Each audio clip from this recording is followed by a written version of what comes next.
तो यहां पर हरिश्चंद्र जी की कथा गरीबदास जी ने लिखी है, वो ध्यान से सुनिए, इतना आनंद आवेगा पूछो मत। गरीब हरिश्चंद्र इसमें ये बताते हैं कि उनको कितना विश्वास था, अपने वचन पर डट गए, लड़का भी बेच दिया, रानी भी बेच दी, अपने आप को भी बेच दिया, लेकिन अपने उद्देश्य को नहीं छोड़ा। गरीब हरिचंद हरि हेतम अयोध्या नगरी रहते, सतयुग सिंध समाद बचन सब ही सत कहते। हरिश्चंद्र जी सतयुग के अंदर हुए हैं और वो अपने सत के वचन बोला करते, सत पर रहा करते थे, असत बात नहीं कहा करते, बड़े दानी थे। ग्रीव सुर नर मुनि जन देव सकल मन नाही भाया, सब मुनि करी फैलाद सुनो तुम्हें तेरे भवन राया। इतनी अच्छी कीर्ति राजा हरिश्चंद्र की होगी थी कि वो देवता लोग भी उससे यानी जीलियसी करने लागे, द्वेष रख कर लिया। तो विष्णु भगवान के पास जाकर कहते हैं कि महाराज एक हरिश्चंद्र नाम का मृतमंडल के राजा है, मृतमंडल में अयोध्या नगरी में राज करता है। तो वो कहते हैं सत नहीं छोड़ता, हम उसकी परीक्षा लेना चाहते हैं। ग्रीव सुर नर मुनि जन देव सकल ना भाया, सब मुनि करी फैलाद सुनो तुम त्रिभुवन राया। ग्रीव सत बाक सत ही कह, ये सत ही पूजा ध्यान, सत ही सारा कर्म है, सत के चले विमान। ग्रीव सुर नर मुनि जन देव फैलाद लगाई भारी, सुनो विशंबर नाथ हरिचंद्र हैं अधिकारी। गरीब कहें विशंबर नाथ सुनो क्या कि जय देवा, वह हरिचंद्र सतलीन करते हैं सब की ही सेवा। गरीब हरिश्चंद्र का पति व्रत टर नहीं टारा, वह सतवादी संत रहे। गरीब हरिश्चंद्र का पतिव्रत टर ना टारा भाई, वो सतवादी संत रहे हमारी शरणाई। राजा हरिश्चंद्र मेरी शरण के अंदर है भाई, वो सत नहीं छोड़ सकते। गरीब बोलत हैं ऋषि देव जात है हमारी पदई, सुनो सहस भुज नाथ करत हैं हम उनकी बदई। इंद्र जी कहते हैं कि मेरी पदवी जावेगी महाराज, अगर वो इस सत पर डटा रहा और देवताओं की पदवी उसको देनी पड़ेगी, तो हम उसके साथ बदई करेंगे, हम उसके साथ तो है ना खेचातान करेंगे, उसके सत को तोड़ेंगे।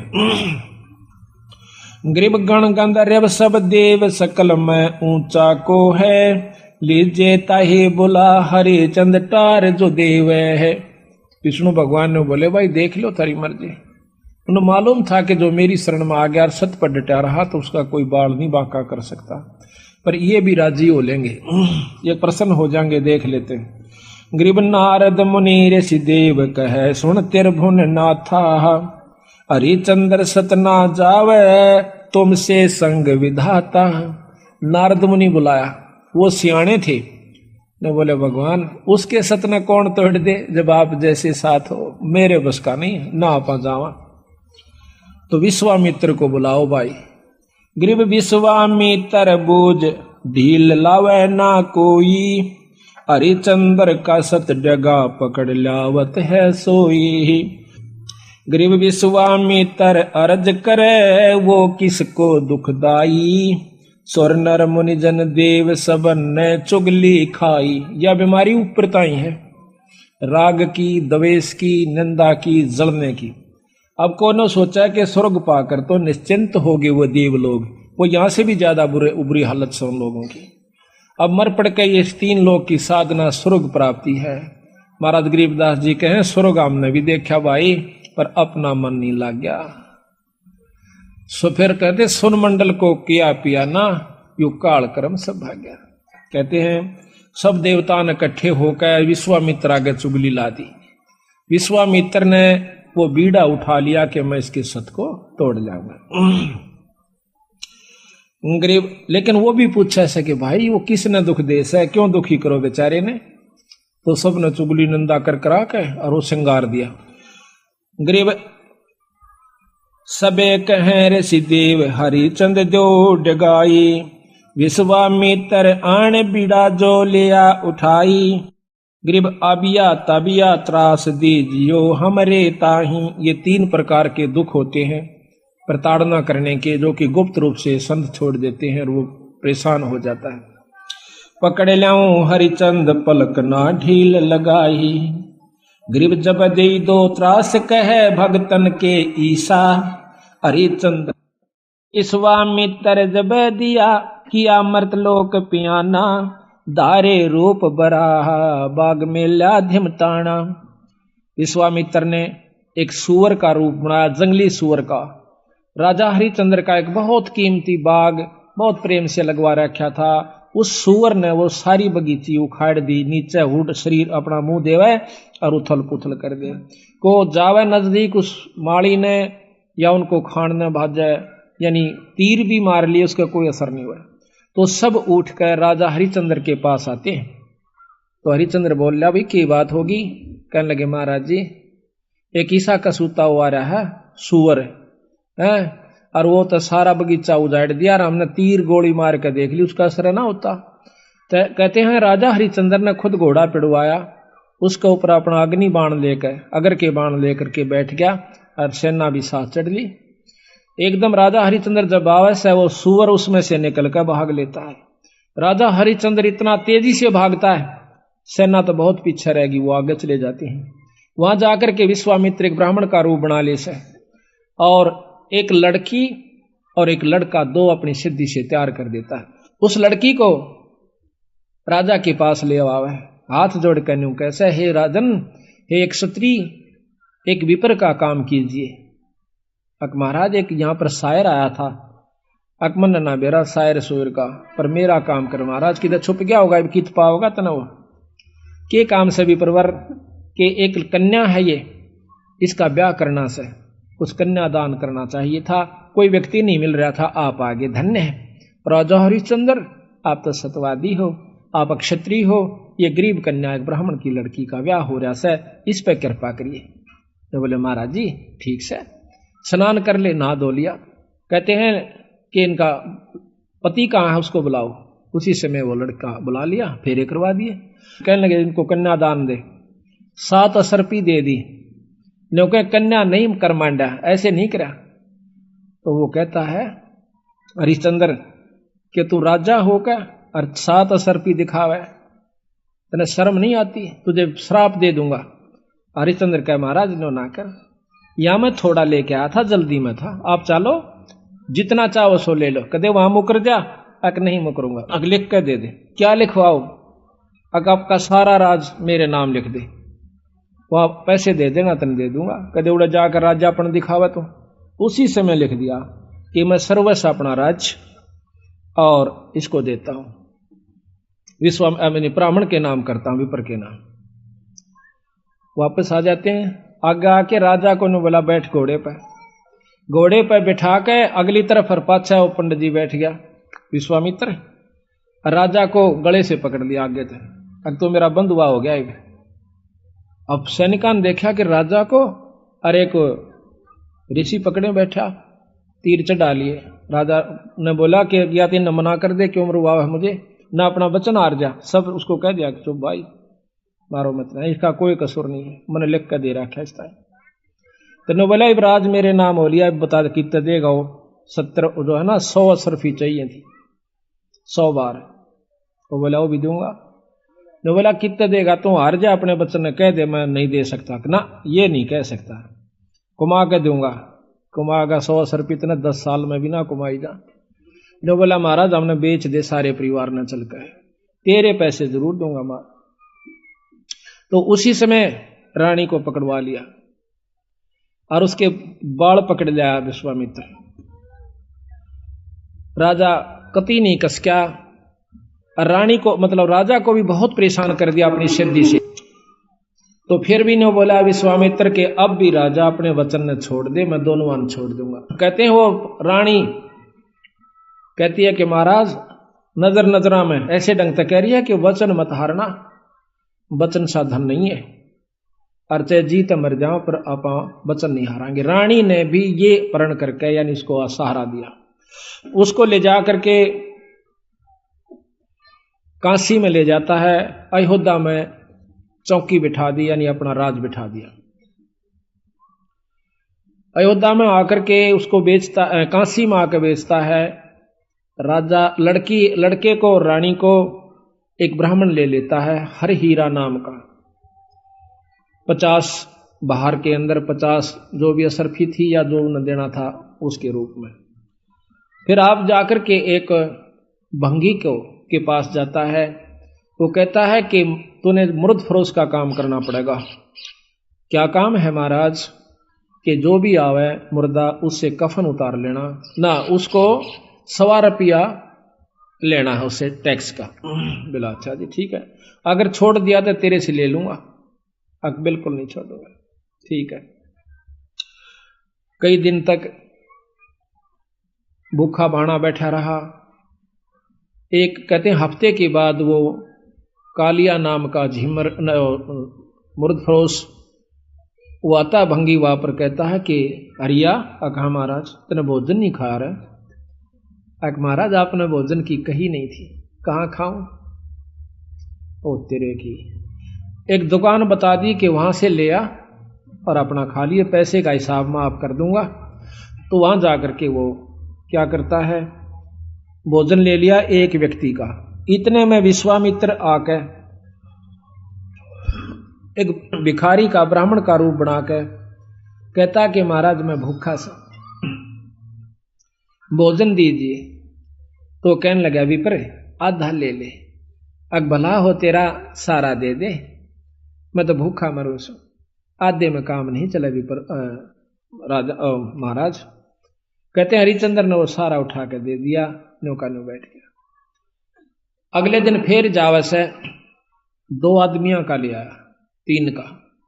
कदे कोई मांगने वाला आ जाए उसको भी देना होता है। अगले दिन फिर आ गया, आके ने बोला महाराज भोजन दो, हम क्या खेती करें हैं आपका आसरा से। कहने लगा विप्र आज बहुत लयास हूं, आधा ले ले। नहीं महाराज सारा दीजिए। एक कबीर साहब कहते हैं वो नरता मुए जो पर घर मांगन जा, अरुण तो पहला वह मरे जो जा मुख निकसे ना। न बोला ले भाई ले जा। 15 दिन बीत गए, रोटी नहीं खाई, दुर्बल शरीर हो गया। और उधर से रानी आती है पानी लेने के लिए ब्राह्मण का, और उस घाट पर जब वह पानी भर आई तो उठा को नहीं घड़ा। रानी कहती है कि महाराज ये घड़ा उठवाइए।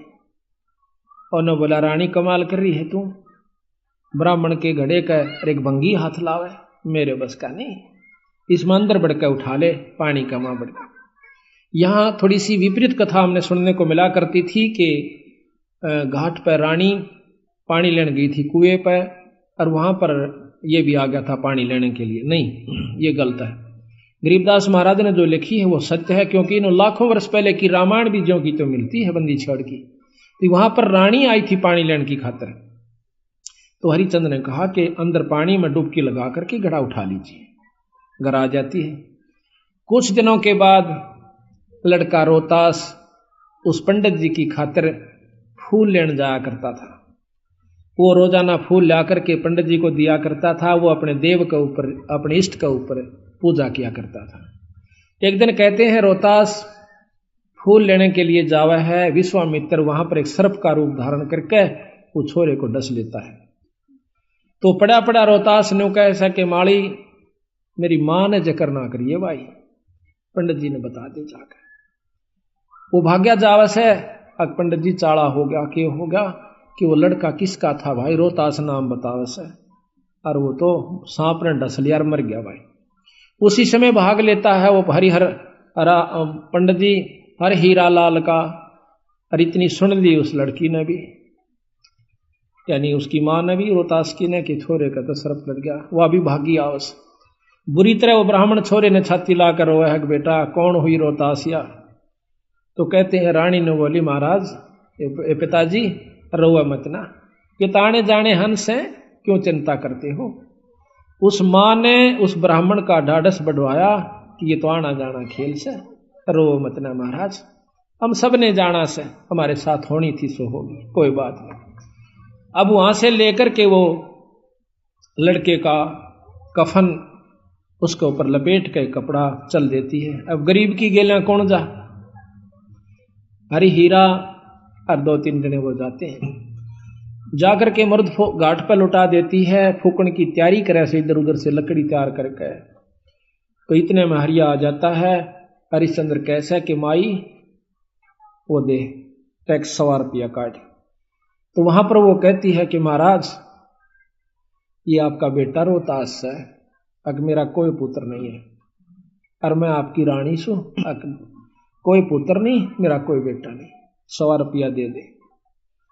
तो बोली चाला कर रहे हो कि यहां पर मैं किस पे लाऊं, इस नगर में मैंने कोई जानता भी को ना, और ना मेरा कोई भाई। इतनी कहकर रो पड़ती है, कहने लगे आड़ा ये को नहीं चल रहा, 100 रुपया दे दे, मैं नौकर पर आया हूं आज। तो वो कहती है कि मेरे पास पैसा नहीं, कफन उतार लेता है और नो कहकर वह पागल हो जाती है और उस लड़के की लाश को पानी में डाल देता है। वह रोती हुई सिर पागल होगी, अकीब रह भी के गया, पति विमुख, पुत्र है नहीं, पागल होगी, सिर के बाल पाड़ती हुई। और फिर विश्वामित्र ने क्या करा, एक अंधी चला दी, जंखाड़ चला दिया। कौन जावा गरीब की गेला, सब आप अपने घर न टल गए। वह जाकर के एक मंडी में सिर छुपा लेती है, पड़ी पड़ी रोए बेहोश हो जाती है। उधर से विश्वामित्र ने क्या करा, एक बहुत बड़े अधिकारी का लड़का एक बाघ का रूप बनाकर, चीते का रूप बनाकर छोरा मार दिया, पाट दिया और भाग गया लेकर के। वो ढूंढ पड़ी, जब वो विश्वामित्र ही दूसरा रूप बनाकर कहता है कि आजो मैं बताऊंगा थारे छोरे ने एक डायन ने खा लिया। और क्या करा विश्वामित्र ने, एक पशु की को खत्म करके और उसका आगे उसके हाथ पांव खून खान लगा के घेर दिया और उसके मुंह का खून लगा दिया। बेहोश पड़ी थी वह रोहतास की मां तारावती। तो सारे उस राजा को, नवाब को, अधिकारी को, सैनिकों को लेकर के वो विश्वामित्र उस मंडी में ले जाकर दिखावा से कि यह पड़ी डांड और हाथ मुंह तलिए खा और ये बाकी हाड हुड पड़े से। उसी समय कहता है राजा के बुलाओ हरिचंद को, जल्लाद को, इसकी शर्त उतार दे। कालिया को कहा कि कालिया इसका सिर उतरवा दे, क्योंकि वो सारे काम उन्हीं से जल्लाद रूप में भी वही क्या करते थे। उसी समय राजा हरिचंद्र को, क्यों नौकर था वो कालिया का, कि हरिया कि हाँ महाराज इस डांड का सिर काट दे। अभी महाराज पकड़ कर बाढ़ और तलवार में मारने लग गया। पीछे से भगवान विष्णु ने तलवार पकड़ ली। मैं बोला हरिचंद सफल हुआ। कौन सा भाई, कि भगवान विष्णु अकन्योनी। भगवान बहुत दिन हो गए छुप कर रहते ने, सामने आ जाओ ना, छोड़ दो तलवार ने, प्रगट सामने आ जाते कि मांग हरिचंद के मांगा है, कि महाराज जब दर्शन हो गए मांगन में भी के रह गया मेरे पास, कि फिर भी मांग भाई। अक आप पक्का वचन भर लो, कदे फिर जाओ। अक वचन भर लिए। ने बोला सारी काशी पार हो, और या बांदी जीवित हो ठीक हो, और इसका छोरा जीवित हो जा, और विमान में बैठ कर जा, यहाँ के काशी के पशु और पक्षी भी स्वर्ग में जाने चाहिए। बोल तेरी के सलाह से। नो बोला तथास्तु, सारे स्वर्ग में जाएंगे। बोल सतगुरुदेव। तो महाराज कहते हैं कि जिस नगरी में साधु रहते हैं वो नगर भी अमान है, अमर है। ऐसे प्यारे संत जिसमें रहते हैं वो सारी नगरी को पार कर दिया करते हैं।